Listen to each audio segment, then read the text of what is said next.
Right, we are into round 2. Straight into the takedown from Mottram. I wonder what his corner was telling him in that brief break. That was an impressive slam. Now Brown is going to have a clever fight on his hands. Mottram looks recharged. His nose is bleeding quite heavily, and I can tell you from being the proud owner of 2 or 3 broken noses now, I lose count. It's not fun in there. You can't breathe. The blood starts running down the back of your throat.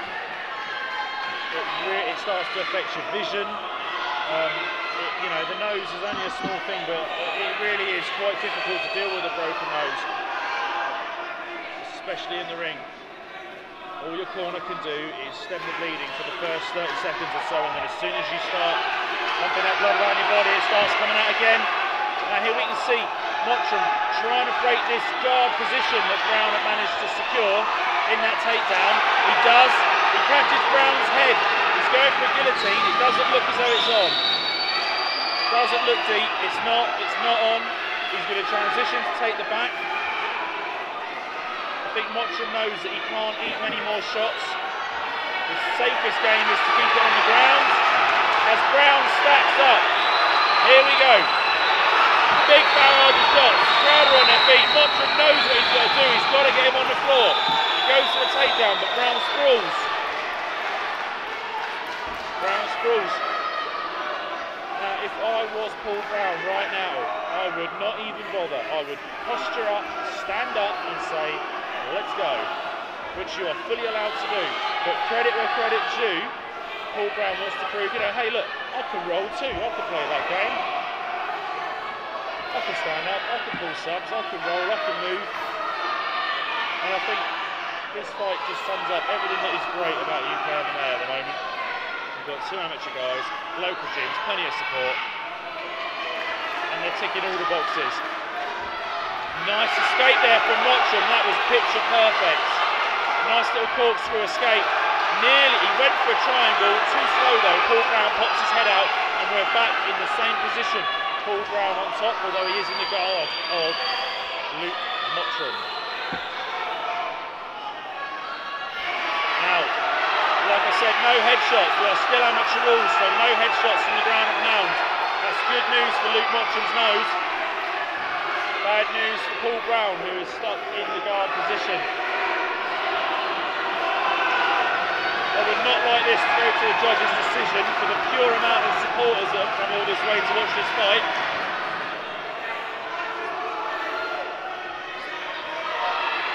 As we approach the 3rd minute, 3 of 5. This is the 2nd round. The corners will be advising their fighters that they've only got 2 minutes. There we go, referee Judo Jimmy Warhead stands them both up. We're going to have a brief medical stoppage. Is it medical? No, it's not. It's these gloves. There we go. Jimmy Warhead's just going to quickly tend to Mottram's nose. We'll be happy to get a brief break. Very brief, as we're back in. Straight for that takedown again. He's definitely got a tactical game plan. Every time Luke Mottram takes Paul Brown down, he's scoring points. He is scoring points. You've got to bear that in mind. It's not just a question of who's bleeding most. He is fighting a very, very clever technical 2nd round here, and it's great stuff to see. So that is, what, 2 or 3. Now he's ended up in a bad position here. He's on his back. Brown is going to throw some shots down. Remember, he cannot strike to the head. He cannot strike to the head, so he's limited to body shots and submissions.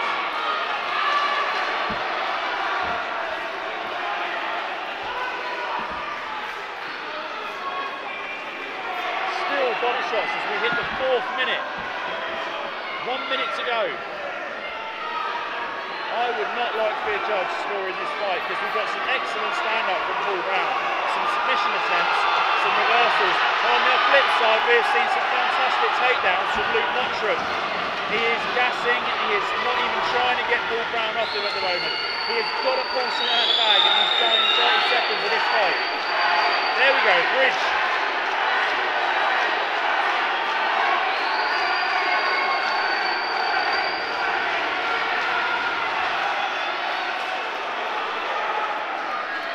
referee Jimmy Wallhead is going to look to stand them both up if he doesn't see some action. He will actively be telling the fighters that they have to be moving. There we can hear him saying, he's shaking his shoulders, I'm going to stand you up if you don't do something. Both fighters are just striking and striking and striking. But they've got to progress, they've got to move on. It's time.